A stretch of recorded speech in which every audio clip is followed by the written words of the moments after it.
All right, so hello everyone. This is Tim Picciott with the Liberty Advisor, and today we have a very special guest. Today's guest is Jacob Hornberger. Jacob is the current frontrunner of the Libertarian Party nomination. Mr. Hornberger is also the founder and president of the Future of Freedom Foundation, where you can find all of his prolific work. I mean, he's been running for, it's probably got to be close to 30 years. You can correct me on that one, probably even longer. And I wish I knew more about him, but what initially got me intrigued with Jacob is I saw a lot of people who were, I guess you could describe them as more of the hardcore wing of the Libertarian Party, or I guess that would be the libertarian wing of the Libertarian Party, Mises type guys, anarchists, voluntarists, and people who don't even vote. And they were getting really excited for Jacob. And so I decided, I've got to check this guy out and see what he's all about. And so far, everything I've seen, I've really liked. I've seen some people say that, refer to you as Ron Paul 2.0, which, I pretty much can't think of any bigger compliment than that. And if I had to give credit to two people, it would be Ernest Hancock and Michael Heiss for really kind of turning me on to you. So with Ernie, he's the type of guy that, he's just asked people why they're even still voting. And now he and I went down to the Arizona Libertarian Convention to become delegates. And I know Ernie, 100% on board with you. But I do want to give the other candidates, their chance as well. So, yeah, you've helped get me, reinterested in this whole, LP race of what's going on, because I'll be honest, in 2016, I was dead set on voting for the Libertarian Party. And then what I saw was, Bill Weld talking about taking guns away and how handguns are more dangerous than AR-15s and AR-15s are dangerous. And at that point, I was like, you know what, if the Libertarian Party nominee, or at least the vice president nominee, is a CFR guy, he's talking about taking guns, what is the point of even voting Libertarian? So I ended up, starting a pretty, at the time I was going by the Libertarian Advisor. So for those watching live, I was calling myself the Libertarian Advisor. And then I got so pissed off at the Libertarian Party, I eventually, mainly because of one person in particular, I then switched the name to Liberty Advisor. So for those who don't know the full story of, I used to be the Libertarian Advisor, switched it to Liberty Advisor, but today we've got Jacob Hornberger on. And sir, would you like to maybe add in some extra details of what I may have left off from your remarkable bio? Because I just gave this super quick rundown, but there's so much you've accomplished that you want to let people know. That'd be awesome. No, it was very good. Thank you very much, Tom, and thanks for having me on. Any friend of Ernie Hancock's and Michael Heiss is a VIP in my books. And Ernie and I go back many, many years, and he's just a stalwart defender of libertarianism and liberty. And we've just worked together on stuff, and it's just been great over the years being friends with Ernie. And the Michael Heiss and the Mises Caucus have just been tremendously helpful in this campaign. In every state convention I go to, there's at least a few Mises Caucus people who come up to me and say, Mr. Hornberger, we're here. We're the Mises Caucus.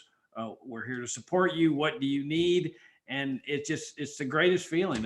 I just can't tell you how gratifying that is. And when I got, it's very nice to hear what you said too, because when I got into this race, I wasn't sure how this message of a campaign that's based on pure libertarian principles was going to be received, because I've noticed over the years that a lot of reform-oriented people have joined the party, and these are people that want to reform Social Security and reform Medicare and reform the CIA and reform the DEA. And well, that just has no interest for me at all, because when you reform something, you keep it intact. And the way I look at it is that I want to be free. And that's what libertarians want. Libertarians want to be free. Well, if all you do is keep something intact, an infringement on liberty intact, but reform it and modify it, you're not achieving freedom. You're just making life better for the serfs on the welfare warfare state plantation. The analogy I use is slavery reform. That if there had been reform of slavery with fewer lashings and better work conditions, all that would have been great for the slaves, and I'm sure they would have been appreciative, but they would have known it wouldn't have been freedom. And it's the same thing with the welfare warfare state. So when I announced for this office, and I said, look, just give me a chance. I was at the South Carolina Libertarian Party State Convention. And I said, just give me a chance over the next several months to earn your support. It was with this idea of trying to see how this message would resonate, that let's wage a presidential campaign that is based totally, purely on libertarian principles, that you have a right to keep everything you earn. You decide what to do with it. No mandatory charity at all, including Social Security and Medicare. immigration controls, full free trade and open immigration, legalize all drugs, not just marijuana, and separate school and state in the Fed and all government involvement in monetary issues, separate healthcare in the state. Well, what's been really exciting and gratifying is that I'm hitting chords and this message is resonating among people. And to me, that's what's really exciting. See, I sort of feel the way you do. I will always vote for a libertarian, no question about it.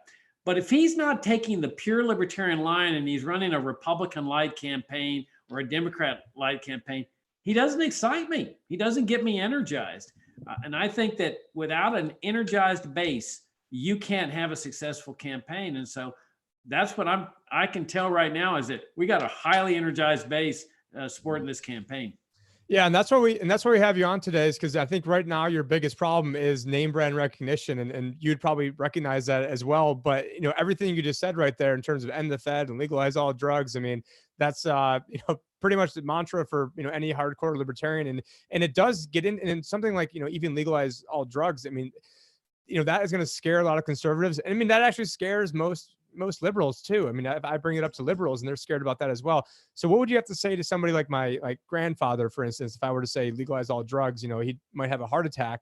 And so, can you give I guess the elevator pitch on why you think, because I don't want to just, baby these little answers. I want to be able to get, it really gets to the heart of things when we're talking about legalizing drugs, that's one of the more extreme issues. But for me, it's very important. And so can you kind of explain your stance on why it's important to legalize all drugs and not just something like marijuana? Yeah, it really goes to the essence of a free society. And, one of my objectives, if I were accorded the honor of this nomination, is to have every family in America discussing and debating every night 2 questions. What does it really mean to be free? And what is the role of government in a free society? And so if we talk about what does it mean to be free, well, freedom necessarily entails the right to ingest whatever you want to ingest, no matter how harmful it may be, no matter how destructive, that if the government wields the power to punish you for putting something bad into your mouth, there is no way that can be reconciled with a free society. If you don't own your own body in terms of what you put into your mouth, there's no way you can be legitimately considered free. I mean, that's why there's drug laws in China, North Korea, Cuba, Russia, Egypt, all these totalitarian countries. Now, we could stick with the simple case of marijuana or cigarettes or tobacco. Oh, people should have the right to smoke cigarettes, even though it gives them lung cancer and so forth. But, I learned this from Milton Friedman, the Nobel laureate libertarian economist. He wanted to make the case for abolishing occupational licensure. Well, he could have taken the simple case of licensure for hairdressers or shoe shine people and saying, well, yeah, we need to abolish licensure for those. But Friedman said, no, that you've got to tackle the hardest case so that people understand the principle. So he took medical licensure on, and he's got a great essay. I think it's called Occupational Licensure, on why we need to abolish medical licensure for doctors, other healthcare providers. So it's the same principle in the drug war, that heroin, cocaine, meth, I mean, when you make the case for those things, it does get people's attention. It's like, oh my gosh, is this guy saying that he wants me to go on heroin? Well, of course not. It's the principle involved, that people have a right to do this. So that's the moral issue. That's the freedom issue. But then there's the practical issue. The drug war has been a disaster for all drugs, heroin, cocaine, meth, everything. I mean, there's massive corruption. We know that. There's massive violence, the turf battles, the wars between the drug cartels. Look what they've done in Mexico. Getting spiked with fentanyl, and you don't know what's, or then you're going to a dealer, and then that dealer then starts offering other things besides just weed. And so, I just see there's a law of unintended consequences. There's always things that happen that the government never anticipated, and then ultimately it almost always makes it worse off. But they are cheaper and stronger. So I guess some of the drug users, they get cheaper and stronger drugs, and that's all that's come out of the putting trillions of dollars down the hole. I mean, you look at a place like Portugal, who legalized all the drugs, and they went from the highest per capita drug usage in Europe to the lowest, and just in a matter of years, like almost overnight. And so you try saying that to your average person out there who hasn't really thought of these issues, and it blows their head. Or it blows their head if you get into how all this stuff how marijuana was made illegal to begin with is that it all had to do with cotton. And that's a whole nother story and basically episode in amongst itself. But you can go to the congressional record and it says marijuana is the most violence causing drug ever known to man. And little Johnny would take a hit and kill his whole family with an axe. I mean, this is all in the congressional record.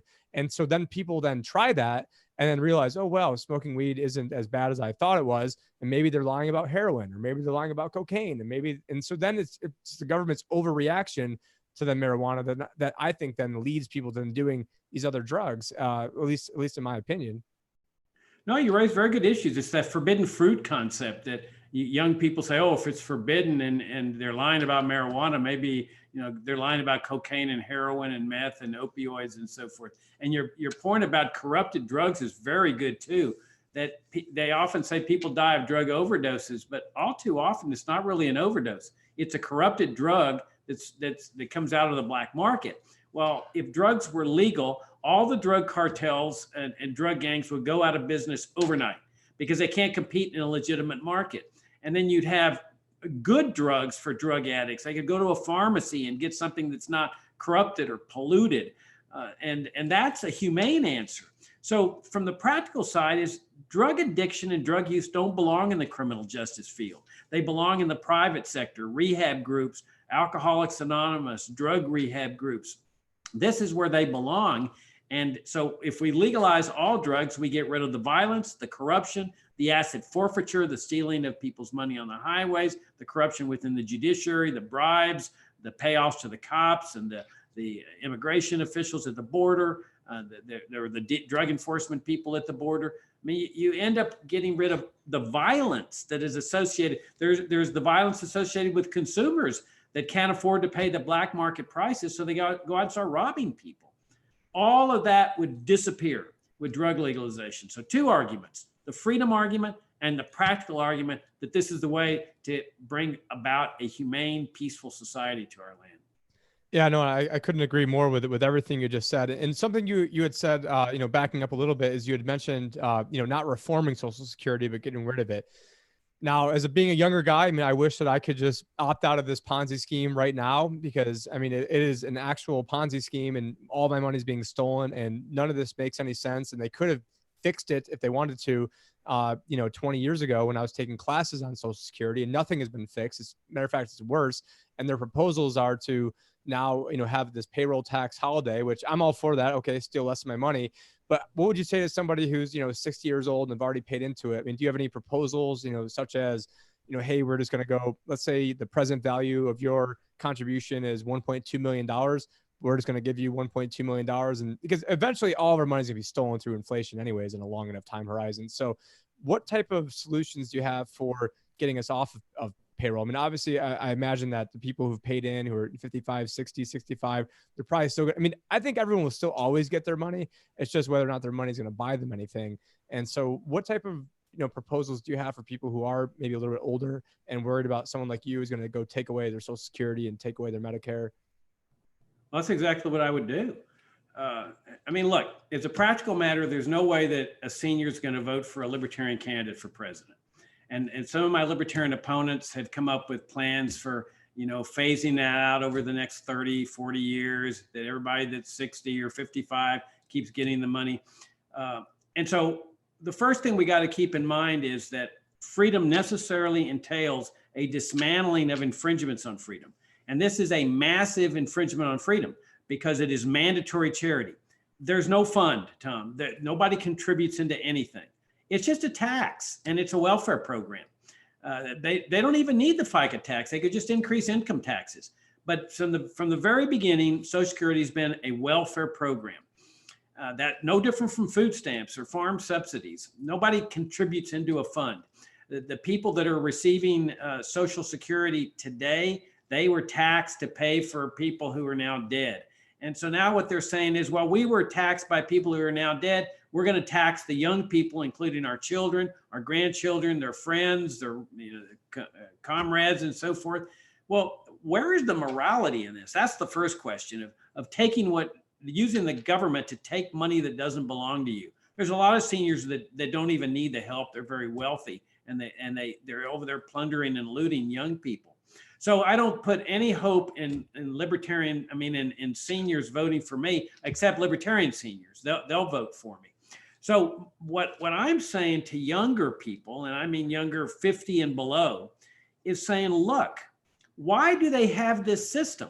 This is one gigantic insult of people like you, because what they're saying to you, Tom, is that you're a bad person, that you cannot be trusted to step up to the plate and help your mother and your father if they get in serious trouble, or your grandparents, that you won't help other people in need, and that you just need to be forced to do this, and that church groups can't be depended on to help other people, and that neighborhood groups. So we just need to force you to do these things. And unfortunately, many people in your generation have inculcated that as part of your mindset. You sit there and it's a self-esteem problem. You sit there and say, yeah, we really are a bad people. We can't be trusted with freedom. We need to be forced to this program to fund the seniors. I say nonsense on that. Abolish the program, because all the money's coming from younger people anyway. That's the only place government gets its money, is from taxpayers. And in this case, younger people who are struggling to make a living. I've talked to young people that are deferring marriage. They're living with their parents in their late 20s and early 30s. They can't get a down payment for a home.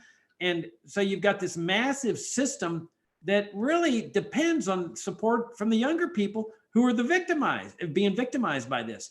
So if I can encourage young people to say, to heck with that force, you can trust freedom. You can trust yourself. You can trust others. You can trust the free market, a voluntary charity. Then the whole system collapses. And if the system collapses, it'd be fantastic. Nobody's going to die of starvation. Nobody's going to die out in the streets. When we abolish Medicare, there's not doctors and hospitals that are going to throw people that are on cancer treatment, that are 90 years old, out on the streets. This is a system based on voluntary charity, and it works. America lived with this system for 125 years, and it worked fantastically. Yeah, I mean, and just right from the get-go, the first person that started collecting Social Security when they turned 65, I mean, there was literally one lady who maybe paid in one paycheck and then all of a sudden got a paycheck for the rest of her life. For the first person that signed up for it, I mean, that was a pretty good ROI for them. And what I'm going to show now on the screen, and let me try to find this right now, is the Social Security Trust Fund. So you said it doesn't exist. It actually does exist. It is a filing cabinet in the Office of the Public Debt that is not even a very big filing cabinet, and all it has is IOUs in there. And it's funny, even read, like I was pulling this up while you're talking, even read some of the quotes down here. Social Security Trust Fund does not consist of real economic assets that can be drawn down in the future to fund benefits. Instead, they are claims on the Treasury that when redeemed will have to be financed by raising taxes, borrowing from the public, or reducing benefits or other expenditures. And I know from the last time I read it, there was even like a pretty good quote in here from George W. Bush. But yeah, look at this. This is the trust fund. It's a filing cabinet that is made up of confidence. And if more people knew about that, they haven't done anything with. They've squandered all of your money. They've already stolen all of your money. And if you're, and what pains me is the people my age, the people that are younger than me, guys like Dr. Ron Paul help sell people on freedom. And then people like Bernie Sanders tries selling people on free stuff. And so who do you think is going to pay the free stuff? So you want to increase Medicare for all? You want to increase Social Security? Okay, you froze up on me, Tom. Let's see here. Let me see if I can stop the video and start it again. It might be, it looks like I'm moving around okay on my end over here. I don't know if your internet connection, can you still hear me okay? Jacob. Okay, so it looks like we may have temporary, okay, looks like he's trying to get the internet working. I'm going to go to the YouTube stream right now. So do you guys have any questions before we get Jacob back? Okay, looks like I'm back with you again. Okay, he's back with us. Okay, so here he is. All right, so so I think what I was talking about, the Social Security system and how essentially, we've got a lot of, more like Bernie Sanders type supporters who want all this free stuff, but who's going to pay for the free stuff? Who's going to pay for all the increased benefits? It's going to be my generation is going to be the one that ends up, and I hate even saying my generation because I don't really identify with millennials, but we're going to be the ones who pay for the older generation who, when they had the, basically the heyday of America, weren't able to take all those benefits. And now with, maybe if we could switch gears to what you see going on in the economy, and then we'll touch on, some coronavirus stuff. And really, I guess they're really hand in hand. And, you did have an article actually today, and, I'm just really kind of flabbergasted how much, stuff you really do have put out there. And we really are very appreciative of that. So today you came out with an article, actually it was on the 16th, called Liberty versus Security, from the coronavirus. And can you get into what this was about? Because we know that the government is never going to let a good crisis go to waste. This is from FFF.org. That's the Future of Freedom Foundation. So do you want to give a quick pitch on what the FFF is, how you're involved with that, and then also about this recent article about liberty versus security?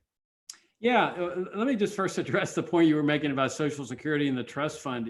Imagine that I have a safe at home. Let's say I had hypothetically 2 kids, and I save cash and I put it in a safe for my kids' education, and I've got like, $40,000 saved up, and then one day my kids. So then, let's say that I go on vacation and spend the whole 40,000, but I put IOUs in that safe. Say, I owe you $40,000.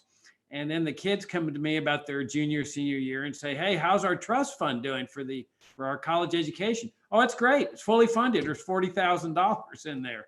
Well, yeah, with IOUs rather than the cash. Well, that's exactly what they do with this Social Security trust fund. It's just a big fraud and a scam. They spend all the money they receive in the year they get it, and they spend it on whatever. They're all their favorite wars, their drug war, their foreign wars, whatever. All right, so liberty versus security from the coronavirus. This is written as part of my job at the Future of Freedom Foundation. Now, FFF is a nonprofit educational foundation that I founded 30 years ago. And I should emphasize they don't endorse my candidacy. They're not permitted to do that. But people can get a sense of the work I've done for liberty by going to FFF.org. And we've always, without fail, presented an absolutely principled, uncompromising case for the libertarian philosophy, both on moral grounds that it's right, that freedom is good, but also because it's really the only practical solution to all the crises that Democrats and Republicans have foisted on our land with their socialism, their interventionism, imperialism, and so forth. Now, some of these crises that Democrats and Republicans forced on our land are government made. I mean, like you take the immigration crisis. It's a socialist immigration system. And so socialism always produces crises, and then they enact a police state to deal with the crisis. Same thing with healthcare. Before this corona crisis, as everybody knows, we've had a decades-long healthcare crisis. Well, this is not surprising. We once had the finest healthcare system in the world. This was before Medicare and Medicaid. Healthcare costs were low. Nobody had insurance. Nobody needed insurance. Doctors gave free medical care, and so did hospitals to the poor. And then Medicare and Medicaid came along and destroyed it all. And that's really the root cause. And that's why I say the only solution to the healthcare crisis is to get rid of Medicare and Medicaid, and to a larger extent, separate healthcare and the state. So some of these crises are government caused. Now, sometimes you get hit with a crisis that's by just nature, like a hurricane or a tornado, or in this case, the coronavirus. But history has shown that emergencies and crises are the time-honored way where people lose their liberty. And this is why the framers did not put an emergency exception into the Bill of Rights. If you look at the Hitler regime after the Reichstag fire, he declared a national emergency and asked for omnipotent powers to deal with the war on terrorism and the communist threat. Well, this is no different. I mean, they're using the coronavirus to really destroy our liberty with all these lockdowns, shutdowns, travel controls, and to a large extent, they are aggravating the problem here because they've got this centrally controlled system. I mean, we're seeing a perfect storm of what libertarians call statism, the philosophy that looks to the state to centrally plan people's lives. So we've got a centrally planned economy with President Trump as the master central planner. We've got a centrally managed healthcare system, a centrally managed monetary system, and it's all now coming to a climax. And you got all these public officials running around with like chickens with their heads cut off, destroying liberty everywhere they can, when in the libertarian world, we would have had no income tax and no mandatory charity 30 years ago when FFF was established. Imagine how much money people would have in their bank accounts today if they hadn't been paying income tax for the last 30 years. We would have a total free market healthcare system. where you'd be looking to healthcare providers for guidance and direction instead of politicians on how to deal with this medical crisis. We'd have a free market monetary system with sound money instead of this flooding of the system with this artificial expansion of credit, which we know is going to result in a very inflationary environment. So you've got this whole system that's rotten to the core that's actually aggravating the crisis that now faces us. Yeah, and never let a good crisis go to waste. And we did talk about the other day. I also do a show with Luke Rudowski called Change the News Channel. And one thing we covered is the Earn It Act, which is a sneak attack on encryption. So of course they want to protect the kids, and they want to protect us against, pedophiles and all this other stuff. So, they're going to try to outlaw encryption to, for the children. And yet when, there actually are children being hurt, they don't do anything about that. And sometimes the people in Washington, sometimes are behind some of this stuff. So it's just ridiculous. And I was running some of the numbers too while you're talking. I mean, if someone's starting their own company, they make $30,000, and the payroll tax, ends up between payroll and Medicare. I mean, it ends up being 15.3% for someone that's, just starting off if they have their own business. So you're talking $30,000. That person has to then take $4,590 out of their, and that's before state and federal taxes even kick in.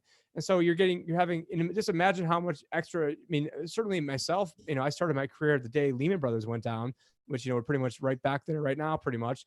And, how much easier it would have been for me to grow my business if I wasn't being robbed, roughly $5,000 for every $30,000 I make. That's right out of the top. That doesn't even count the other stuff that I just mentioned. So that's the one to me that's probably the most infuriating out of all the taxes that I pay. You've mentioned, the healthcare system. I was paying $70 a month, and now I pay over $1,000 a month. I had a $1,200 deductible. Now I have, I think, a $6,000 deductible, or even higher than that. So everything has gotten worse. And then I did listen to some of the debate the other day, the Democratic debate. I managed to make it through like 10 minutes of it. And everything was, how can we centralize things even more? How can we get even more centralization? The real problem is we don't have that one man at the top sitting down and directing everything to everybody else. And so, with libertarians, we want to, decentralize things as much as possible. And I also heard Bernie Sanders' response to fixing, I'll say this in air quotes, fixing the healthcare system is just, we need to mandate that there's more doctors, and we need to mandate that there's more this and that. And so you can't mandate your way into all this stuff. And really the heart of, and I think the third podcast episode I ever made was on the healthcare system. And ultimately you need to increase the supply of doctors, and everything they're doing is basically disincentivizing people from wanting to become doctors. And so if you have a smaller and smaller supply of people in the doctor pool, well, then you're never going to fix healthcare if you can't get more doctors in, and everything is being done. And so can you get into maybe some of the laws that you see on the books that, basically are exacerbating this coronavirus? Because I imagine there's, certain laws of, hey, we can't make this sort of mask, or we can't do this or that because you need some sort of license. And I got to imagine there's going to be so many unintended consequences and deaths that occur from government trying to help. And then they're going to come in and probably enact stuff that'll be even worse, unless people like you and I and the people watching this right now can help stop that. But, where do you see, the medical, freedoms, and what would be your, I guess, response to, trying to quote unquote fix the medical system? Well, yeah, you can already see it. I mean, the Centers for Disease Control, is responsible for all these testing kits, and they end up with this massive shortage of testing kits. And then when they sent out the few that they had, some of them were defective and had to be returned. And then I read about a nurse in I think it was Washington or Oregon, I think it was around Seattle, that wanted to do some testing, and she was ordered not to. And that actually precipitated this widespread spread of the coronavirus around the Seattle area. I mean, this is what happens when you have a government centrally managed healthcare system. But let me go back to the beginning here, because it goes to show you what the government has done with healthcare. When I grew up in the poorest city in the United States, that's what the Census Bureau said about Laredo, Texas, when I was a kid. This was before Medicare and Medicaid. That the doctor's offices every day in Laredo were filled to capacity. And many of the people there were from Nuevo Laredo, because Laredo is right on the border. And as poor as Laredo was, Nuevo Laredo was 10 times poorer. Well, the doctors knew that a large number of the patients could not pay. And there wasn't one instance, as far as I know, where a doctor ever turned away a patient for inability to pay. They treated them all. And notwithstanding that, doctors were still the second wealthiest people in town, second only to the oil people.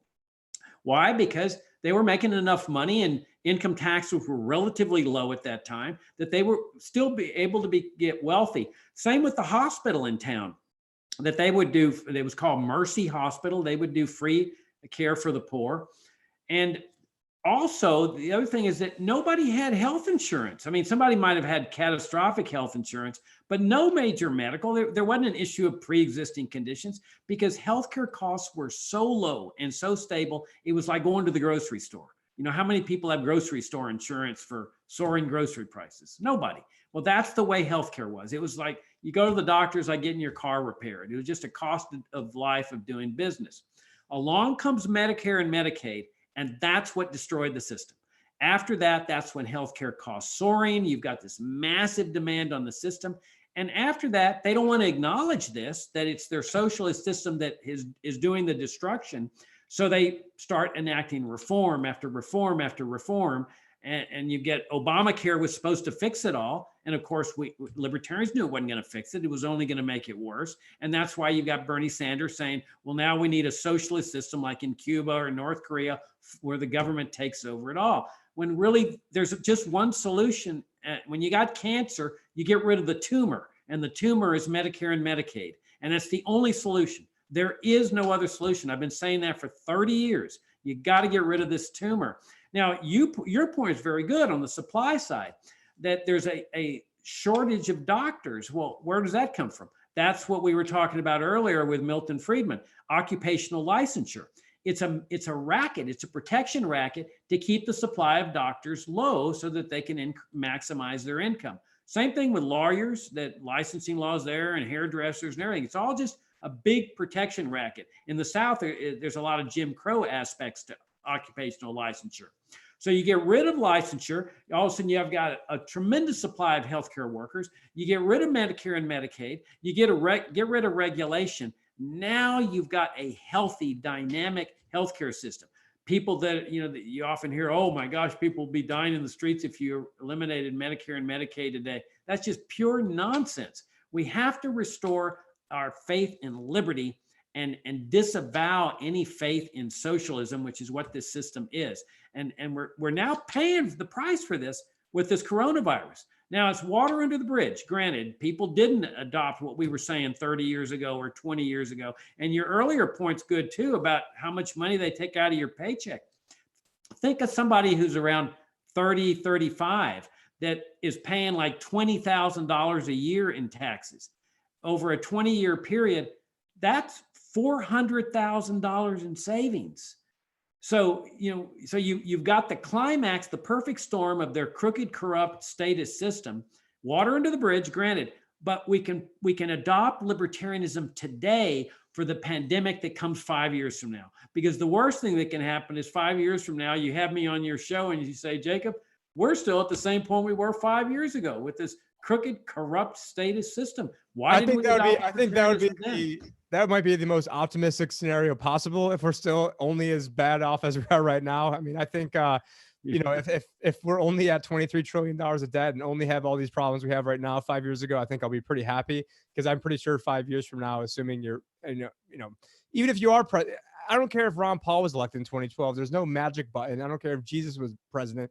There's no magic button to go fix everything. And to your point, you don't just like, get rid of a little cancer here, get a little off the edges. You got to completely get rid of cancer. And right now, I mean, government to me is a cancer. Everything they're doing to try to help my life is just making my life more and more difficult. And I guess if we switch gears to what's going on in the economy, I was originally, I mentioned before, I was, part of the Libertarian Party. I wasn't really happy with necessarily the people running the party, but then I decided to then push for Trump, did about 10% of what the Russians did in the span of a week, and just absolutely was kicking butt. And then I saw Trump immediately. And my biggest problem with him and what I said was, if he did, let's say there's 1,000 things I want him to do, and one of those things is, basically ending the Fed, or at least using his bully pulpit to then let people know what the problems of the Federal Reserve are. That was my biggest issue. And then along with guns too. But then all of a sudden he comes in there, appoints Jerome Powell, that's when I got off the Trump train the day he picked Jerome Powell. I'm like, how could you be so dumb? This guy is a statist. This guy is an absolute, swamp creature. And I knew that. I mean, first off, nobody should have that job. I mean, I'm smart enough to know that I'm not smart enough to know what every interest rate should be for everybody. And certainly the people that have been most wrong about this have been the Federal Reserve. So, I got off the Trump train, early on, especially after he started bombing Syria for the first time. That's when I was 100% off the Trump train. And I was probably just not going to vote at all. And, anarchists, I don't even care. This whole system's a joke. But then at least I see somebody like you who's up there. And actually, there's a lot of good people up there right now. Like, Adam Kokesh is trying to dissolve the government. I see, I was actually pleasantly surprised that, I think there's only one person up there running that I couldn't see myself voting for. And I think a lot of us know who that person would be. I mean, your opening monologue, I think that person did a Fox Business segment where I heard the first 5 seconds of it and I was like, next. I mean, this is, and I don't want to give out any names and promote people, but I think we all know who we're talking about, at least people that are into libertarian politics. But I see what Trump is doing now to essentially plan everything, and he's saying he's not a socialist, but here we're going to send everybody $1,000, and then maybe if that doesn't work, we're going to send you another $1,000 a couple weeks later, and then we're going to bail out all these companies. I mean, what do you see that's going on right now from an economic perspective that you would do to try to quote unquote fix everything, as opposed to what they're doing? I mean, they're talking about, now Boeing is talking about having bailouts because they used all their money to buy back their own stock, and now they don't have any money left to run their company. So, for a company like Boeing, would you have any sympathy? I think I already know the answer to this, but would you have any sympathy for companies that, are used, billions and billions of dollars to buy back their own stock and now are crying about not having any money to do anything? Well, let me first talk about Trump. People had hopes in Trump, including libertarians. I never had any hope for him, but he's turned out to be a disaster. He's really just a continuation of George W. Bush and Barack Obama. And nothing's different. He said he was going to bring the troops home. He hasn't done that. There's still people dying and soldiers dying in Iraq. A couple more died there. And then in Afghanistan, he's trying to provoke a war with Iran. He's turned out to be no different from Hillary Clinton. He's spending as much money as Hillary Clinton would have spent. He was already $1 trillion in the red for this year. And now he's going to add another $1 trillion, if you can believe that, to the national debt with this bailout, massive socialist bailout program that he's got. So he's turned out to be a big spender, a big warrior, a big imperialist, a big planner. It's really been a disaster. Now, don't underestimate the power of a libertarian president to put things in pretty good shape here. For one thing, a libertarian, what I favor is bringing all the troops home, not just from the wars at Iraq and Afghanistan and Syria, bring them home from everywhere. Korea, Europe, World War II's over, Africa, Latin America, bring them all home. And don't just bring them home, discharge them immediately. As soon as they hit American shores, just discharge them into the private sector. So you've saved a monumental amount of money there. And the president can do that without congressional permission. He can also start discharging workers here and closing military bases. He's the commander in chief. Now, keep in mind the debt ceiling, that every time the debt ceiling is reached, the president caves, and everybody knows he's going to cave. Suppose you have a president that says, I ain't caving. And so the debt ceiling is reached, and that means no more debt can be acquired. And so they say, well, we're going to have to close the government. Well, I guess that means that's exactly what that means. Don't tease me with a good time of closing the government, and especially when Trump, the first budget he signs, like, well, I had to sign it because and I promise I won't sign another bloated budget, and now here he is. And I do have you mentioned Trump and Hillary, so I do have some Hillary Clinton toilet paper and disaster that I had that somebody got me after the election. And just let people know, I bought a signed MAGA hat before the election. Well, right, my camera. Yeah. So before the election. So no one can accuse me of being Trump derangement syndrome, because I've been taken down from Facebook, where they won't even allow me to advertise for the past 4 years because they said I was too effective as just a nobody sitting here just, trolling and memeing away. But, now I'm doing more long form interviews. I've got to ask you, did you see where Jerome Powell mentioned that that they lowered the Federal Reserve, that they lowered the bank reserve ratio down to 0? the other day. Guys lowered interest rates down to zero. No, no, I'm not talking about the interest rate. I'm talking about that too, but the reserve requirement for banks has gone from 10%. Oh, no, I didn't see that. So I do have that. I do have that pulled up because one of our listeners actually sent this in. So I definitely appreciate the listener that sent this in. But let me share the computer sound. It's just a 10. I mean, they're clearly panicking and getting a little desperate here with their system. I mean, that's why I say it's the perfect storm of their system. They've got a corrupt, crooked healthcare system. They got a crooked, corrupt income tax system, and the Federal Reserve is part of that too. Yeah, I won't play it because these days, even though there's fair use stuff that they might just end up taking us down. And now I forgot YouTube doesn't have like their exception thing because everybody's home. So I don't want to just jack around with YouTube potentially taking that off. But Jerome Powell is on that clip saying they've lowered the bank's reserve requirements down to zero. And then they're also allowing banks to pledge securities, stocks as collateral. So you can go take your Tesla stock or your GE stock or your Boeing stock if you're a bank and then get money back from it, which is essentially the Fed buying stocks. If you can take your stock and give it to the Fed and they'll give you cash, I mean, that's pretty much an end run around the Fed buying stocks. And they're not even opposed to that. So I don't know if there's a rule against the Fed buying stocks, but I do know the Boston president Rosengren about a week or two ago said that the Fed should look into buying stocks. And so to me, this is just a complete economic end game. I don't see how this can end well. How do you see this ending? And what do you think about the fact that banks are now not even required to hold on to any of your money? I think it's a high risk venture. I mean, but we've seen this over the decades. With no reward. So high risk and no reward. It's high risk, but no reward this time. Exactly. No, but they're so desperate that these are like panicky acts of a drowning man, where they're pulling out all the stops and they don't really have much leeway. Look, they've done quantitative easing since the 2008 bubble burst, and then they've been trying to inflate this bubble ever since.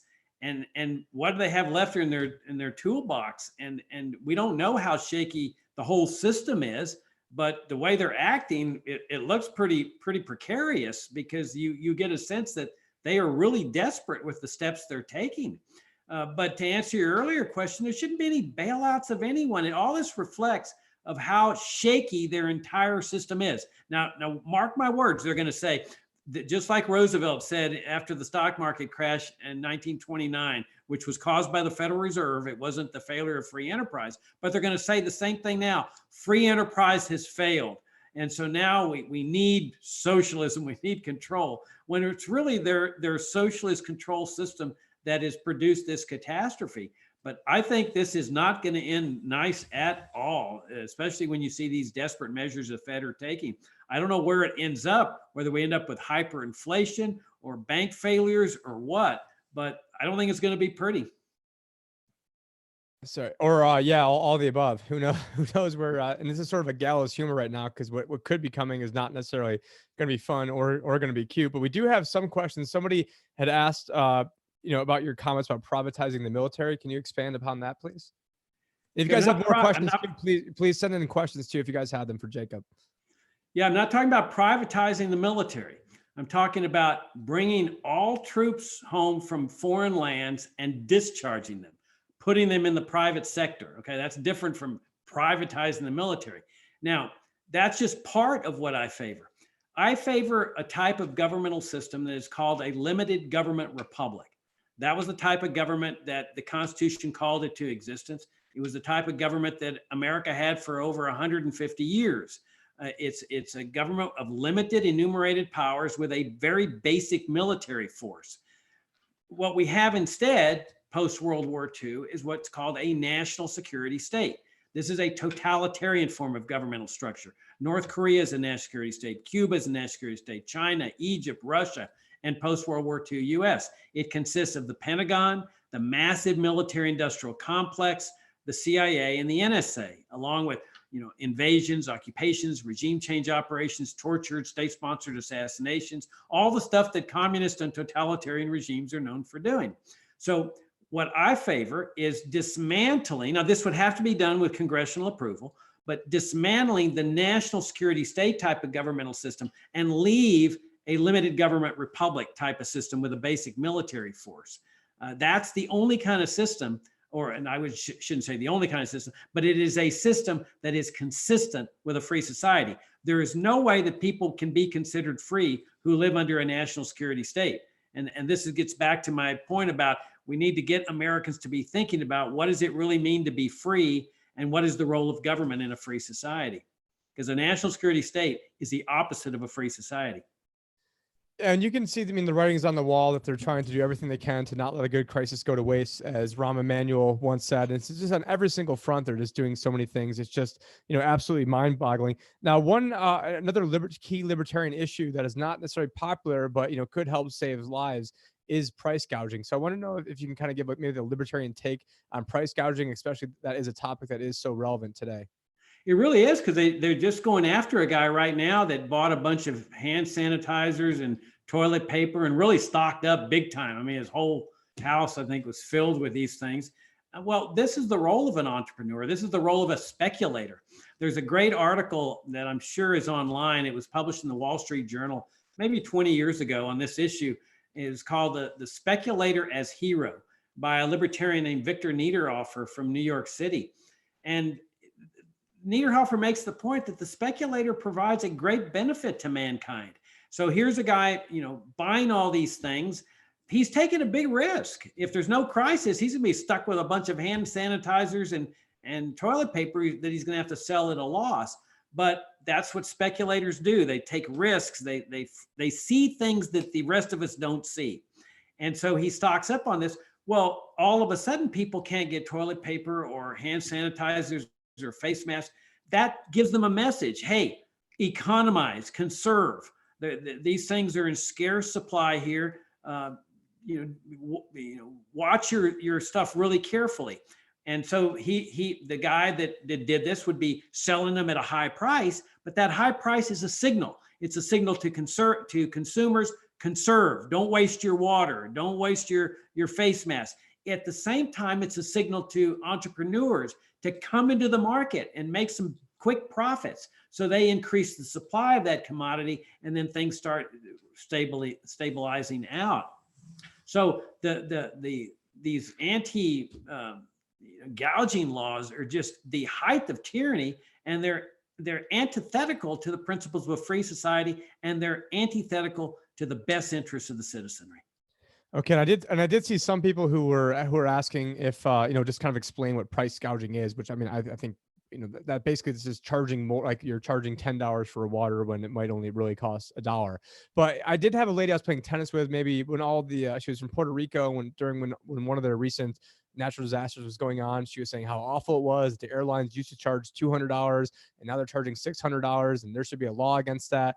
And every part of me said, okay, I should probably keep my mouth shut. But then everyone that knows me knows that I can't keep my mouth shut. So I decided, and she's exactly what you'd probably expect from a Puerto Rican woman. So I decided to tell her that all the same reasons you just mentioned, that, by raising these prices, it's then going to then incentivize other airlines to come in. And then all of a sudden those other airlines will come in with and help bring the price down. But if you mandate it has to be $200 and it's dangerous conditions, then all of a sudden the airlines are gonna be hell with it. And you're gonna be in no better place, because you're not gonna be able to get any tickets because all of them will be off the island. Now, another question we do have coming out here is someone asked if you have any Lysander Spooner on your bookshelf. And I do have Lysander Spooner on my bookshelf. I've got another couple of books back there as well. But that was one of the questions somebody had, is if you had any Lysander Spooner. I think I have all of Lysander Spooner, and his favorite essay of mine is Trial by Jury. I mean, it's absolutely fantastic exposition of the real roots of trial by jury and the power of the jury to nullify the law. So yeah, I love Spooner. Yeah, I went to my first jury about a year or two ago for this guy Morpheus, who's a Bitcoin trader here in Arizona. And what really struck me going to the trial is how important the jury selection was. It's something I never really fully appreciated, because that's pretty much where they screw you, is they get a bunch of statists and a bunch of people who think nothing like you, and then you're already got the cards stacked against you before you even enter the courtroom. And Ernest Hancock almost got kicked out of there, because at one point, actually Adam Kokesh was on the other side of me. So then what they did is they were speaking in code, and essentially there was one lawyer up there and or in the jury pool, and the judge was talking to the lawyer and basically in code was saying, you're not going to tell these other guys about jury nullification, are you? Now, he didn't say that, but it was a coded message that somebody like myself and Adam and and Ernie could pick up on. And so it was just such an eye-opening experience, just seeing how they screw you right from the get-go. It was sort of like, hey, does anybody know about Bitcoin? Oh yeah, I do. Okay, you're out of the pool. Hey, does anybody think bad about government entrapment? And then, okay, you're out of there. And then one guy is like, yeah, I know quite a bit about Bitcoin. And then so the government agents then ask him, they go, well, what if we tell you one thing about Bitcoin, but you believe it to be something else? Are you going to believe us, or are you going to believe what your understanding of it is? He's like, well, if you tell me the sun sets in the east and I know it sets in the west, I'm not just going to take your word for it. Okay, boom, you're out.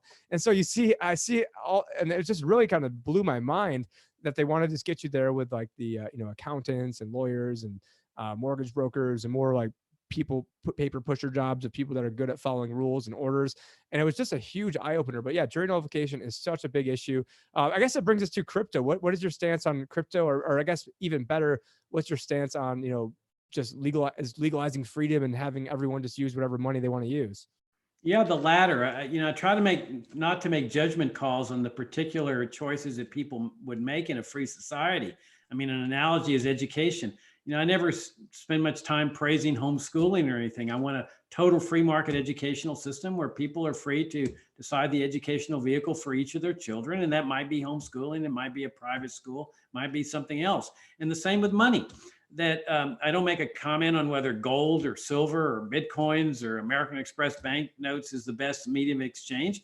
Rather, just have a free market monetary system. This is what Friedrich Hayek called the denationalization of money. Get government entirely out of the money business and let the free market decide what media of exchange, what money people are going to be using. And the free market produces the best of everything. This is our heritage. That's why it's so amazing to me that people keep going to socialized medicine and socialized money and socialized education when our heritage as Americans is a free market. Okay, and I think as we start wrapping things up here, do you want to kind of give your I mean, I think this whole thing has been sort of a pitch because you've done a great job, in my opinion. But what is, for people who don't know, you are Jacob Hornberger, running for Libertarian presidential nominee in America. And do you want to let people just give like a little elevator pitch of why they should pull for you, or maybe why they should even vote at all? Yeah, let me first address non-libertarians out there that, if you like the direction America's heading in with, the socialism, imperialism, militarism, the wars, the drug war, the mandatory charity, all the perpetual crises, you can vote for Trump or Biden or Sanders. It doesn't matter. They're all alike. You're going to get the same direction.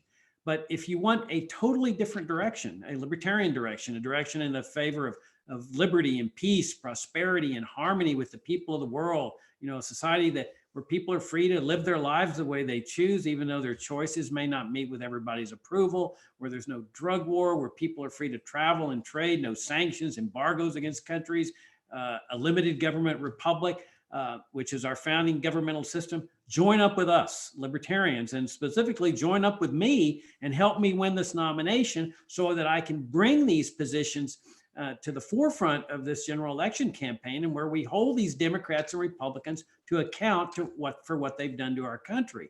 And I would say to Libertarian Party members that, look, if you want a Republican-like campaign that's going to call for reforming Social Security, reforming Medicare, reforming infringements, phasing them out over 30 years, reforming the CIA, I'm not your guy. I mean, that doesn't interest me at all.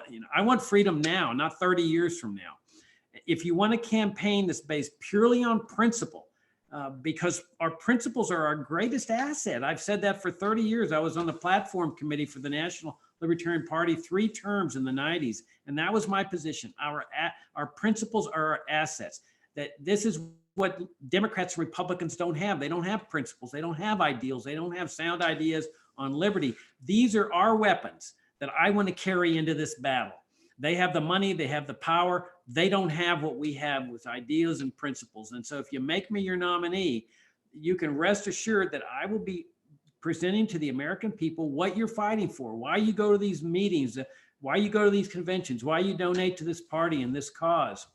And I think we could do some real open field running in this campaign. I think there's a lot of people out there that are sick and tired of the direction in which this country is headed and are ready for a third party campaign that is based on principle for the party of principle. Yeah, well, I love everything you just said there, and couldn't agree anymore. But yeah, my thing is make America free again. I actually bought one of those hats instead of a make. Well, I guess I bought the one that I had signed from Trump. But aside from that, I ended up buying, which is probably now going to be worth some money because I mean at the time no one thought he was going to win, so it was relatively cheap. And then I thought that the deep state might not let him survive, but not that I'm saying making any bets one way or another on that or any hopes. Just just trying to look at. I know what a corrupt system we have, but I mean, but trying to make the case right now. I mean, I actually took out the domain several years ago for beyondthetwoparties.com and end the two parties. Not that they necessarily be ended, but they're private groups that you've got to be in their club. They can make their own rules. Whenever then when you start succeeding in their rules, then they then screw you another way, just like they did the Dr. Ron Paul, which really woke me up when I was involved in his campaign in 2012, and then seeing all the dirty tricks that were going on. But yeah, make America free again. Freedom's the answer. What's the question? That's what we're all about. So if you just stick with me, but we're gonna end the live stream. Definitely appreciate everyone that's watching. Where can they find out more information about you and your presidency, and how can people help out? Well, they can come to jacobforliberty.com. I need some help financially. If y'all can make donations, I'd greatly appreciative. And thank you for all of you that have helped me out with donations. And then if they want to learn more about libertarianism, they can go to fff.org, which I want to again emphasize does not endorse my campaign, but people can really steep themselves in the libertarian philosophy by coming to our website and subscribing to our daily email update. It's called FFF Daily. And also our monthly journal, Future of Freedom. I mean, this is where they're going to get the pure principle case for liberty, is at fff.org. Awesome. Well, definitely appreciate your time and wish you the best of luck in the future. Hopefully have you on as the nominee here. When who knows if there's even going to be an election at this rate. Things are getting so crazy. But definitely appreciate your time. We're going to end the live stream, and I'll say bye to you privately. Thank you, Tom. It's an honor and a pleasure. Thank you.